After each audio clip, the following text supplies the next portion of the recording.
नमस्ते दोस्तों, मैं रोहित स्वागत करता हूं आप सभी का अपने इस यूट्यूब चैनल सांगली का रोहित में। और आज हम भेंट देने जा रहे हैं नगर, ठाणे और पुणे जिले के बाउंड्री पर स्थित हरिश्चंद्रगढ़ किले पर। यहां पे आज हम ट्रैकिंग करने जाएंगे। रात का स्टे भी इस हरिश्चंद्रगढ़ पर करने वाले हैं, तो वीडियो पूरा देखिएगा। और अगर आप इस चैनल पर नए हैं तो अपना ये चैनल सांगली का रोहित सब्सक्राइब जरूर कीजिएगा। हरिश्चंद्रगढ़ को जाने के लिए हम कल्याण नगर महामार्ग पर आड़े फाटा से थोड़ा नज़दीक मुड़ फाटा की ओर जाएंगे और वहाँ से लेफ्ट लेके हम खिरेश्वर मार्ग से हम हरिश्चंद्रगढ़ जाएंगे। हालांकि हरिश्चंद्रगढ़ को जाने के लिए अलग अलग जगहों से 4-5 रास्ते हैं, लेकिन हम पुणे मार्ग से जाने वाले हैं, तो इसलिए हम खिरेश्वर से आगे जाएंगे। तो अपनी गाड़ी यहाँ खिरेश्वर गांव के थोड़ा आगे आने के बाद यहाँ लगाकर हम इसके आगे का रास्ता पैदल चलकर जाने वाले हैं। चलो तो फिर ट्रैक चालू करते हैं। गाड़ियाँ लगाकर थोड़ा ऊपर चढ़ने के बाद एक पैदल जाने वाला रास्ता हमें हरिश्चंद्रगढ़ की ओर ले जाता है। उस रास्ते से थोड़ा आगे आने के बाद हम किले की चढ़ाई चालू करेंगे।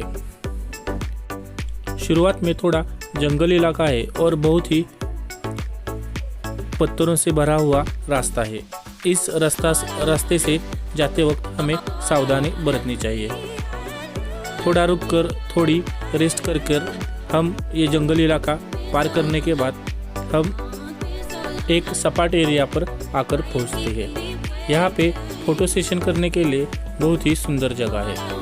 लगभग आधा से पौन घंटा चढ़ाई करने के बाद हम इस जगह पर पहुंचते हैं। ये हमारा 10 लोगों का ग्रुप लेकर आज हम इस हरिश्चंद्रगढ़ को ट्रैक करने आए हैं। और आज रात का स्टे भी हम इस गढ़ पर ऊपर करेंगे।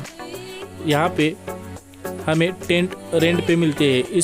उस टेंट को रेंट पर लेके हम इस पर स्टे करने वाले हैं। तो यहाँ से हम फोटो बहुत अच्छी तरह से खींच सकते हैं। और यहाँ आने के बाद हम कितने ऊपर चढ़े या इसका हमें अंदाज़ा आता है। ऊपर जहाँ 2 पहाड़ एक होते हैं वहीं से हम आगे हरिश्चंद्रगढ़ की ओर जाएंगे। लगभग 2 से 2.25 घंटे की चढ़ाई करने के बाद हम इस इलाके पे आके पहुँचते हैं। तो यहाँ पे एक और रास्ता नीचे से आता है, वो नगर डिस्ट्रिक्ट के अकोला तालुके से। यहाँ से 2 रास्ते एक होके आगे हरिश्चंद्रगढ़ की ओर जाते हैं। यहाँ पे एक महादेव जी की सुंदर पिंड भी है और इसके आगे एक व्याघ्र शिल्प है। यहाँ से थोड़ा आगे आने के बाद हम इस जगह पे पहुँचते हैं। यहाँ से ऊपर जाते वक्त हमें सावधानी बरतनी चाहिए। बहुत ही खड़ा यहाँ का रास्ता है और एक बार एक ही व्यक्ति ऊपर आ सकता है या एक ही व्यक्ति नीचे आ सकता है, ऐसा रास्ता यहाँ पे है। तो यहाँ से जाते वक्त हम बहुत ही सावधान रहे, सतर्क रहे।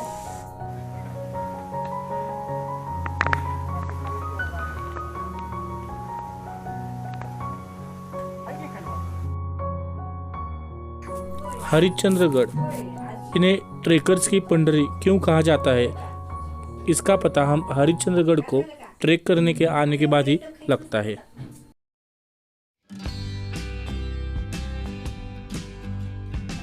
चढ़ाई कर ऊपर आने के बाद हम यह इस दरी के नज़दीक पहुंचते हैं।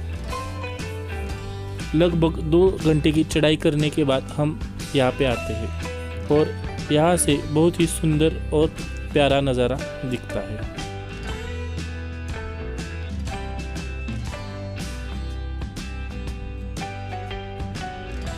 ऊपर आने के बाद हमें ऊपर चढ़ने की सारी थकान हमारी निकल जाती है। ऐसा सुंदर नज़ारा यहाँ का दिखता है। यहाँ से थोड़ा ऊपर चढ़ने के बाद हमें 2 रास्ते लगते हैं। दोनों रास्ते आगे हरिश्चंद्र मंदिर की ओर जाते हैं, लेकिन हम दाएं रास्ते से जाएंगे। वो रास्ता हमें जल्दी हरिश्चंद्र मंदिर की ओर ले जाता है।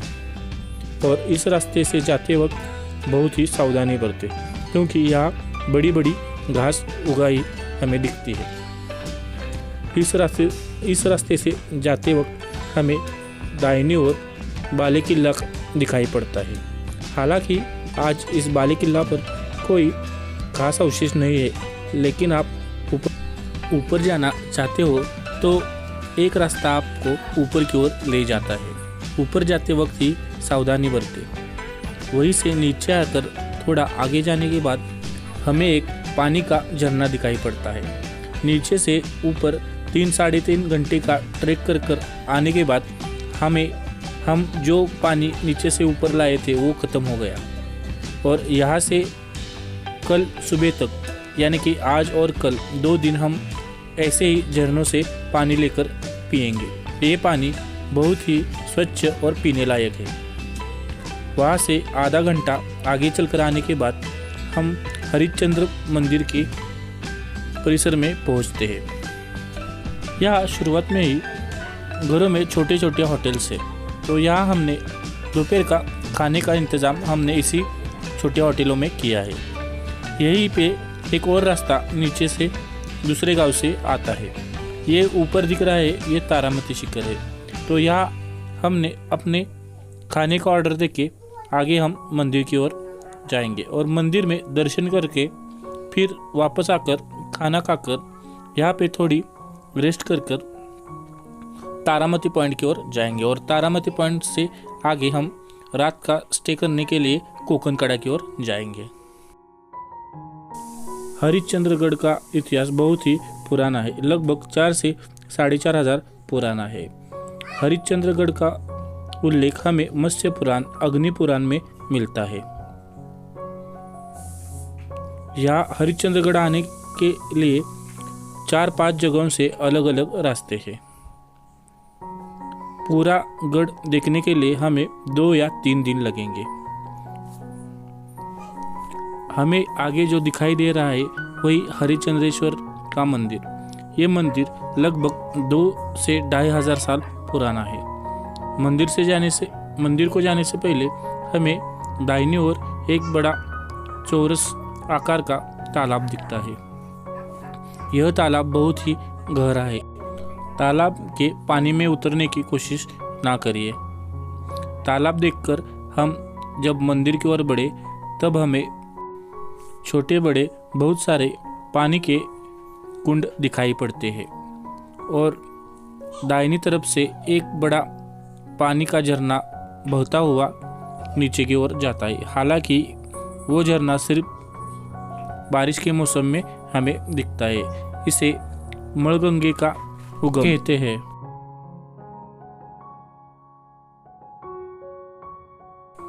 जब हम मंदिर में प्रवेश करते हैं तब हमें पता लगता है कि ये मंदिर बहुत ही पुराना और प्राचीन है। हालांकि मंदिर का कुछ भाग आज बिखरा हुआ दिखता है, लेकिन उस समय इस मंदिर की भव्यता बहुत ही बड़ी और सुंदर होगी ऐसा प्रतीत होता है। पूरा मंदिर देखने लायक और अति सुंदर है।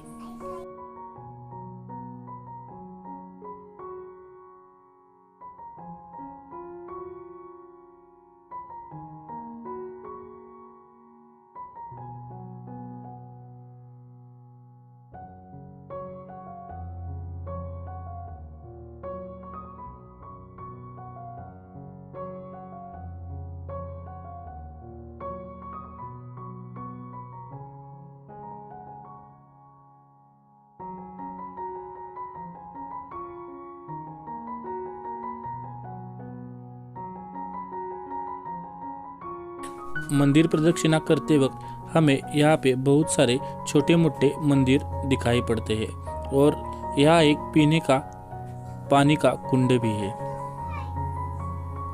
मंदिर के दाहिने ओर श्री गणेश जी की बहुत ही सुंदर मूर्ति हमें दिखाई पड़ती है।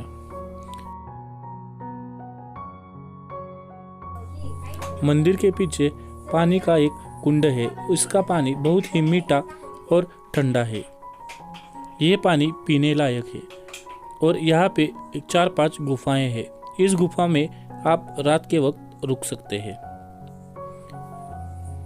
मंदिर के बाहर आने के बाद जब हम दाहिने ओर थोड़ा अंतर आए तब हम इस जगह पर पहुंचते हैं। इस गुफा में एक बड़ा सा शिवलिंग है। लगभग 2 से 2.5 मीटर ऊंचा ये शिवलिंग है। इस शिवलिंग के पास जाने के लिए हमें पानी से होकर गुजरना पड़ता है। यहाँ का पानी भी बहुत ही ठंडा है। हालांकि इस शिवलिंग के आसपास 4 पिलर उस वक्त किए हुए थे, उनमें से एक ही पिलर आज हमें दिखाई पड़ता है। 4 में से एक ही खंभा आज हमें सुस्थित नजर आता है। इसे केदारेश्वर की गुहा नाम से जाना जाता है। यहाँ का पानी भी बहुत ठंडा है। किले पर नहाने के लिए यही सब पानी का इस्तेमाल करते हैं। हरिश्चंद्रेश्वर का मंदिर और केदारेश्वर गुहा देखकर हम फिर वापस आए, जहाँ पे हमने शुरुआत में एक घर में होटल में खाने का ऑर्डर दिया था। वहाँ खाना खाकर थोड़ी रेस्ट कर हम आगे की ओर तारामती शिखर की ओर जाएंगे और तारामती शिखर के आगे हम कोकनकड़ा पर जाएंगे। तो तारामती शिखर हरिश्चंद्रेश्वर मंदिर से आगे लगभग 1 घंटा चढ़ाई करने के बाद हम इस तारामती शिखर पर पहुंचते हैं। जैसे जैसे हम ऊपर जाए वैसे वैसे हमें घना जंगल एरिया लगता है। दोनों तरफ झाड़ियाँ और एक वक्त एक आदमी आगे जा सके ऐसा रास्ता। इन रास्तों से गुजरते हुए हम इस तारामती शिखर पर पहुंचते हैं। यहाँ ऊपर आने के बाद हमें बड़ा सा हरिश्चंद्रेश्वर का मंदिर बहुत ही छोटा दिखता है और आसपास का पूरा इलाका दिखाई पड़ता है। जहाँ तक नजर जाए वहाँ तक पहाड़ ही पहाड़ और पूरा जंगली इलाका दिखता है। यहाँ पे एक भगवा झंडा है। इस भगवे झंडे से थोड़ा आगे आकर हम थोड़ा उतरकर हम इस पत्थरों के इलाके के पास आते हैं और इसी इलाके से एक सीढ़ी कोकनकड़ा की ओर जाती है। यहाँ पे 2 सीढ़ियाँ हैं। सीढ़ियों तक जाने के लिए हमें पत्थरों पर पत्थर रखे हुए बहुत सारे पत्थर दिखाई पड़ते हैं। हमें उस ओर पैदल चलकर जाना है, तभी हम उस सीढ़ी की तरफ जा सकते हैं। यहाँ पे रास्ता भटकने की बहुत सारी संभावना है। यहाँ से जाते वक्त सावधानी बरतनी चाहिए। जहाँ पत्थरों पे पत्थर रखे हुए वहीं पे सीढ़ियाँ हैं, ये ध्यान रखिए।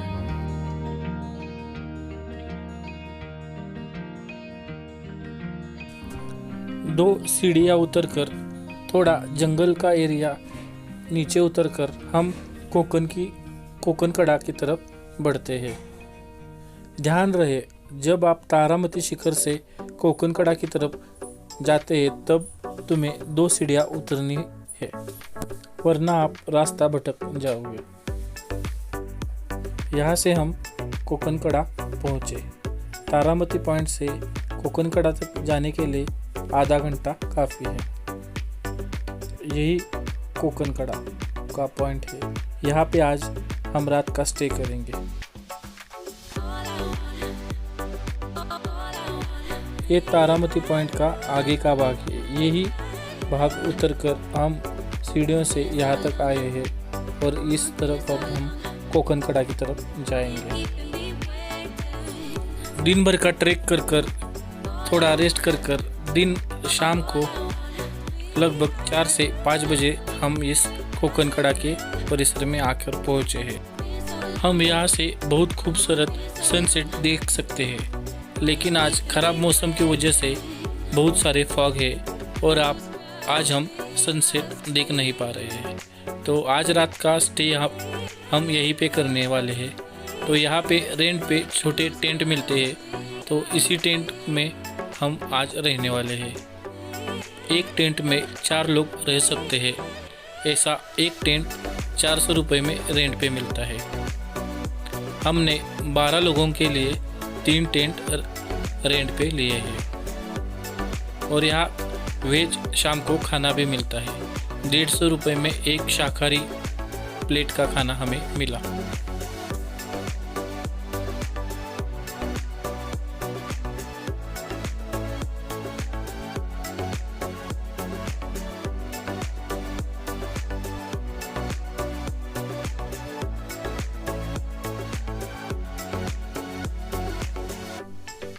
सुबह उठकर हम फिर से एक बार चलने लगे। कल हम इसी तारामती शिखर से आगे कोकनकड़ा की तरफ गए थे। कोकनकड़ा से आधा घंटे वापस चलने के बाद हम हरिश्चंद्रेश्वर के मंदिर के पीछे आते हैं और यहाँ से दाएं देखने के बाद हम इस गुफा पे आते हैं। यहाँ पे 4-5 बड़ी छोटी गुफाएं हैं। यहाँ पे मलगंगे का उगम स्थान भी है। यहाँ पे एक छोटी सी नदी बहती हुए नीचे की तरफ आती है, जिसे मलगंगा नाम से जाना जाता है। रहने के लिए भी ये जगह काफ़ी सुरक्षित है। ये गुफाएं देखकर फिर हम वापस हरिश्चंद्रेश्वर के मंदिर के पास आए। यहाँ पे दर्शन करने के बाद अब हम नीचे का रास्ता पकड़ेंगे। ऊपर से नीचे जाने के लिए लगभग 2.5 से 3 घंटे लगेंगे। हमें ऊपर आने के लिए 4 घंटे लगे थे। नीचे जाते वक्त हम इस इलाके से उतरते वक्त सावधानी बरतें। यही एक खतरनाक इलाका है जहाँ से नीचे जाते वक्त हमें सावधानी बरतनी चाहिए।